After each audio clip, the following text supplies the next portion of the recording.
Fala pessoal, eu sou o professor de processo penal do QB, Gabriel Borges. Fala pessoal, meu nome é Ana Flávia Leite e eu sou professora de Direito Penal do QB. Hoje nós estamos aqui com uma temática com uma proposta um pouquinho diferente, que é ajudar vocês fazendo uma retrospectiva do direito penal e do processo penal do ano de 2022, abordando todas as alterações legislativas que nós tivemos na lei de drogas, no Código de Processo Penal, no próprio Código Penal. Então, apontando para vocês a alteração legislativa e fazendo alguns comentários para mostrar como é que daqui a pouco isso aqui pode cair em algum concurso público. Próxima alteração, principalmente para quem está no estudo para os cargos do DPEM, né, de policial penal, alteração na LEP, na nossa Lei de Execução Penal, na Lei 7210. Uma alteração bem pontual na lei, mas que tem que ficar esperto, né? Porque isso aqui daqui a pouco pode ser cobrado. Vamos lá para o dispositivo. O artigo 14 da Lei de Execução Penal, ela vai falar da assistência à saúde. Então, a assistência à saúde do preso e do internado de caráter preventivo e curativo compreenderá atendimento médico, farmacêutico e odontológico. A alteração da Lei 14.326 fez o acréscimo do parágrafo 4º nesse dispositivo, que vai dizer que será assegurado tratamento humanitário à mulher grávida durante os atos médicos hospitalares preparatórios para a realização do parto e durante o trabalho de parto, bem como a mulher no período de puerpério, cabendo ao poder público promover assistência integral à saúde e à do recém-nascido. Ainda dentro da LEP, o artigo 152, no caput, ele fala que poderão ser ministrados ao condenado durante o tempo de permanência cursos e palestras ou atribuídas atividades educativas. E nós tivemos alteração pela Lei 14.344 no parágrafo único, que diz que nos casos de violência doméstica e familiar contra a criança, o adolescente e a mulher e de tratamento cruel ou degradante ou de uso de formas violentas de educação, correção ou disciplina contra a criança e o adolescente, o juiz poderá determinar o comparecimento obrigatório do agressor a programas de recuperação e reeducação. Então, Ana, foram alterações pontuais, né, em relação à Lei de Execução Penal, mas que focaram aqui grupos vulneráveis, né? No caso, né, de crimes envolvendo violência doméstica e familiar contra a mulher, na Maria da Penha, e em casos, né, especialmente em casos de maus tratos, né, a crianças, né, adolescentes. Então, essa pena, né, restritiva de direito, essa limitação do fim de semana, tá? Além disso, né, tem essa obrigatoriedade do comparecimento a programas de recuperação e de reeducação. Bom, esse é um dos pontos, e o outro ponto é o relativo, né, à assistência, né, à saúde, esse tratamento humanitário de gestantes e aquelas mulheres que estão no puerpério, né? Então, é uma alteração que já vinha sendo, né, batida pela jurisprudência dos nossos tribunais superiores e que foi positivada. Então, é bem parecida com aquela alteração, né, de limitação de algemas de mulheres gestantes ou, né, durante o parto e logo após.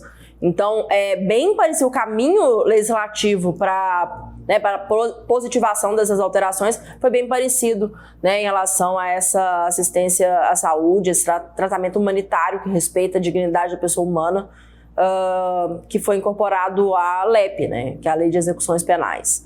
Bem importante, especialmente para aqueles que vão fazer concurso para agentes penais, né, sejam aqueles, né, prestarão concurso a nível estadual, seja aqueles que prestarão concurso a nível federal, tá? Bem importante, fiquem atentos à modificação. Agora nós vamos para a Lei 11.340 de 2006, também conhecida como Lei Maria da Penha. Nós tivemos uma pequena alteração na lei no ano de 2022, mas ela é relevante, isso aqui daqui a pouco pode ser cobrado em prova, então é importante que vocês tenham esse conhecimento. Vamos lá para o dispositivo? Artigo 38A da Lei Maria da Penha. O juiz competente providenciará o registro da medida protetiva de urgência. E aí nós tivemos a alteração no parágrafo único. Infere, as medidas protetivas de urgência serão, após a sua concessão, imediatamente registradas em banco de dados mantido e regulamentado pelo CNJ, pelo Conselho Nacional de Justiça, garantindo o acesso instantâneo ao Ministério Público, da Defensoria Pública e dos órgãos de segurança pública e de assistência social com vistas à fiscalização e à efetividade das medidas protetivas. Então, uma alteração pontual, né, Ana, mas bem relevante. Especialmente para a efetivação dessas medidas protetivas de urgência, né? Esse banco de dados, né, esse banco de dados único, tá similar ao banco de mandado de prisão, né, vai ser um banco de mandados, um banco de medidas protetivas de urgência, né, os expedientes apartados vão ser cadastrados, provavelmente, né, com o tempo de vigência, se o autor, né, se o acusado foi citado, se não foi citado, né, se já está com a intimação feita, se não está, se a Lei Maria da Penha, se a medida protetiva, qual foi o prazo de concessão dessas medidas de urgência. Então, é uma medida importante, tá? Especialmente para dar efetividade a esse expediente, né? A essas medidas cautelares de proteção à mulher vítima de violência doméstica familiar contra mulher. E é importante também, né, saber, é importante identificar quais serão os atores dentro desse processo que terão vistas, né, a esse banco de dados. Tá? Esse banco de dados não será público, tá? De acordo com a lei, terão acesso, né, o Ministério Público, a Defensoria, tá? Os órgãos de segurança pública e os órgãos de assistência social. Então, diferente do Banco Nacional de Mandado de Prisão, que é um banco público, tá? Esse banco de medidas protetivas de urgência, até pelo caráter sigiloso que envolve as questões de violência doméstica familiar contra a mulher, será um banco de dados que terá, né, acesso àqueles atores, né, vinculados à persecução penal e à rede de proteção a essa mulher vítima. Tá? Bastante importante, alteração pequena, mas pontual, mas bem importante. A próxima legislação é a Lei 8069 de 90, o Estatuto da Criança e do Adolescente. Aqui nós tivemos várias alterações. A lei foi bastante alterada. Ela é uma lei, isso é importante ressaltar aqui para quem estuda a legislação especial.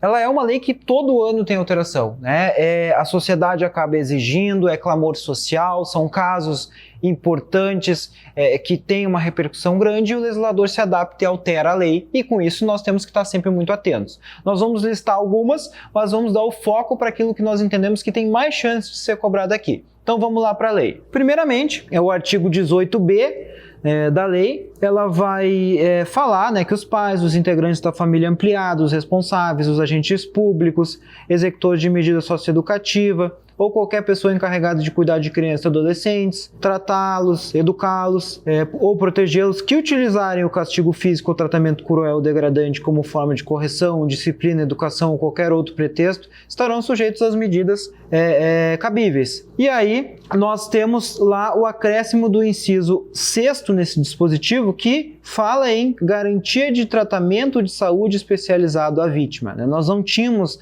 essa previsão de forma bem detalhada, então é importante esse dispositivo aqui. Lá no artigo 70A nós também tivemos alterações, em que nós temos a definição que a União, os estados, o Distrito Federal e os municípios deverão atuar de forma articulada na elaboração de políticas públicas e na execução de ações destinadas a coibir o uso de castigo físico ou tratamento cruel ou degradante e difundir formas não violentas de educação de crianças e adolescentes, tendo como principais ações, e aí nós temos os incisos. Só que nós tivemos vários acréscimos. Inciso 7º, inciso 8º, inciso 9º, inciso 10º, inciso 11º, 12º e 13º. Então, tem que ter atenção nessas novas atribuições aqui. Por exemplo, lá no inciso 13º, nós tivemos o destaque nos currículos escolares de todos os níveis de ensino, dos conteúdos relativos à prevenção, à identificação e à resposta à violência doméstica e familiar. Não duvido que as bancas não peguem esses pequenos detalhes de alteração, então sempre é importante que nós dediquemos atenção a essas alterações. Lá no final da lei, nós temos, né, Ana, a alteração que nós achamos que é mais importante, que é no artigo 226, que no caput vai falar que aplicam-se aos crimes definidos nesta lei, os crimes da lei do Estatuto da criança e do adolescente, as normas da parte geral do Código Penal. Então, lá, quanto ao fato típico, quanto à ilicitude, quanto à culpabilidade, nós vamos aplicar. E também as normas ao processo do Código de Processo Penal. Então, produção probatória, prisão, questão de competência. O parágrafo 1º, ele tem uma alteração que eu cravo que vai cair em prova. Ela diz que os crimes cometidos contra a criança e o adolescente, independentemente da pena prevista, não se aplica a Lei 9.099 de 95, que é a lei que institui juizados especiais cíveis e criminais. E no parágrafo 2º, ela diz que, nos casos de violência doméstica e familiar contra a criança e o adolescente, é vedada a aplicação de penas de cesta básica ou de outras de prestação pecuniária, bem como a substituição de pena que implique o pagamento isolado de multa. E aí, Ana, o que nós podemos falar desse artigo 226? Olha, bom, então vamos primeiro contextualizar que aqui a gente está dentro do contexto da lei da palmada, né? Então, aqui é uma lei que visa, né, dar um tratamento público de políticas, uma diretriz de política pública para, né, o desincentivo de castigos físicos, né, de crianças e adolescentes. Então, esse tratamento especializado de crianças e adolescentes, né, com foco tanto, né, na educação, quanto no atingir esses pais, né, que estão, né, inseridos agora nesse novo contexto social, né, atrelado à tentativa de diminuição desse tipo, né, de castigo físico, etc. Como uma forma de política pública, tá? Então, essa exigência de tratamento integrado entre os órgãos de proteção, os órgãos de rede de proteção às crianças e aos adolescentes, é o norte dessa lei, né, que promoveu essas diversas alterações indicadas, né, pelo Gabriel. Bom, mas, né, tirando tudo isso, para nós aqui que somos focados no estudo, especialmente para concurso da área policial, o que nós temos que destacar aqui e o que temos que bater com muita, né, chamando muita atenção de vocês, tá? Que é certo que vai cair em prova, é a alteração promovida aí nesse artigo concernente à inaplicabilidade, né, da Lei 9.099, então do GCRIM, né, aos crimes envolvendo violência doméstica e familiar contra crianças e adolescentes, tá? Então, esses crimes que envolvam crianças e adolescentes, independentemente da pena, não vai se aplicar o GCRIM, tá? Se, para além de ser crimes contra crianças e adolescentes, se tiver no contexto de violência doméstica e familiares, se essas crianças e adolescentes, né,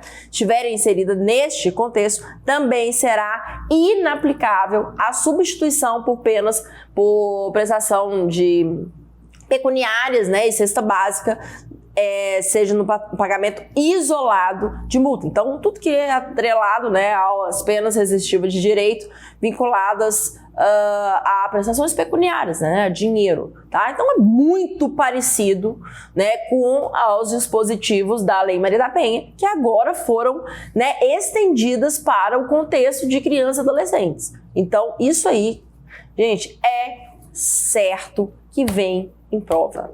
Isso aí, podem anotar, estudem, porque se tiver ECA no seu edital, li o edital, tem Estatuto da Criança e Adolescente, pode saber, tá? Ou vai vir na legislação especial, ou vai vir, né, na parte processual. É uma atualização quentíssima. Nossa próxima análise versa na Lei 14.344 de 2022, que também foi denominada, né, foi batizada como Lei Henri Borel.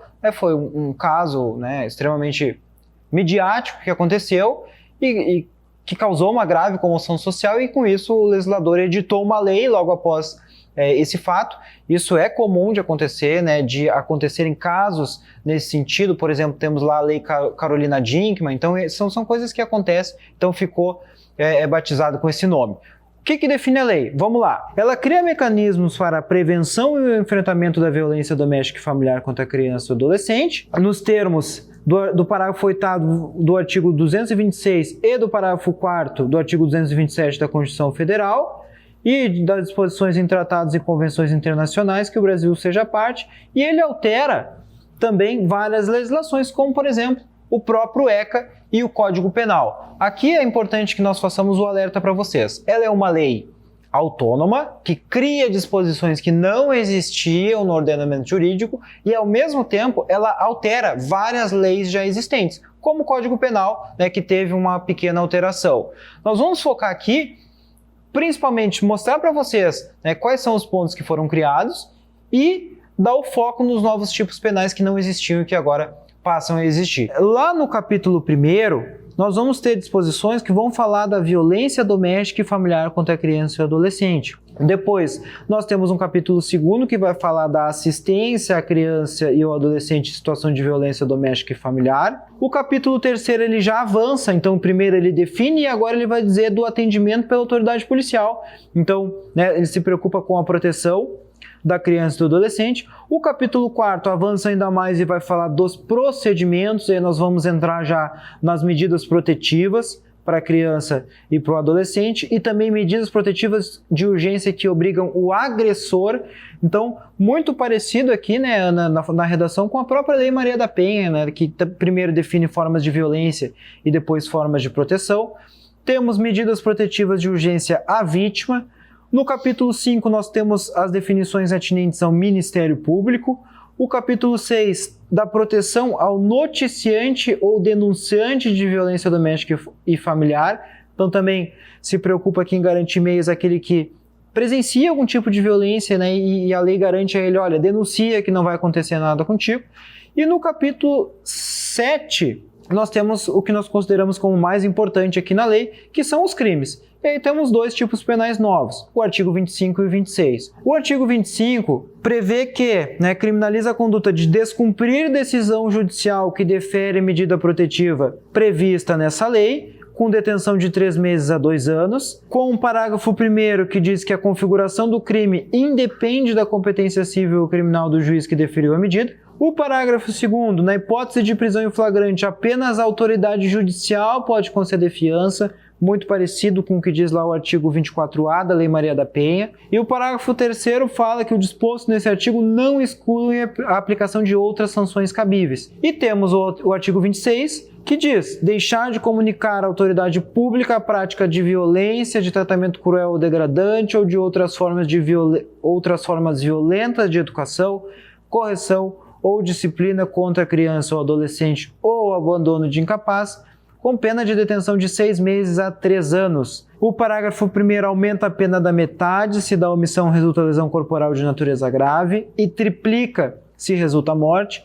E o parágrafo 2º aplica a pena em dobro se o crime é praticado por ascendente, parente consanguíneo até 3º grau, responsável legal, tutor, guardião, padrasto ou madrasta da vítima. Uma lei, né, bem importante, né, anda com muita alteração. Bom, então é importante que vocês tenham, né, vocês consigam entender o panorama dessa lei, que ela cria um sistema de proteção, tá, judicial, policial,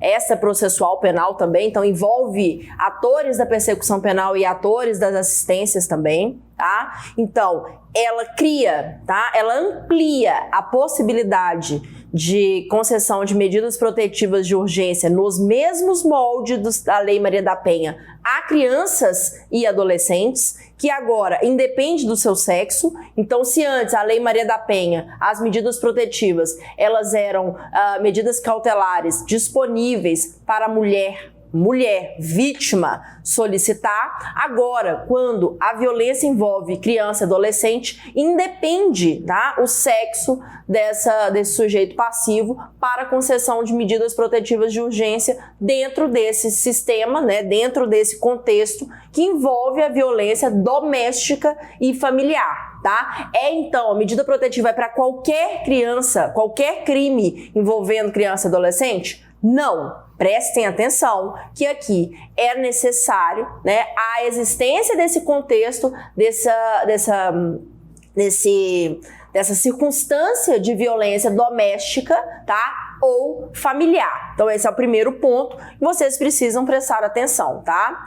Bom, um outro ponto que eu acho que merece destaque nessa alteração promovida pela essa lei em Borel é a ampliação de atribuições do Conselho Tutelar, que agora, né, entra como um novo e protagonista ator nesse sistema de proteção, tá? Já existente, tá? Já com atribuições, mas amplia dentro dessa lei em Borel, especialmente relativo a essas medidas cautelares. O Conselho Tutelar passa a exercer um papel, né, de destaque nessa rede de proteção às crianças e adolescentes vítimas, né, de violência doméstica e familiar.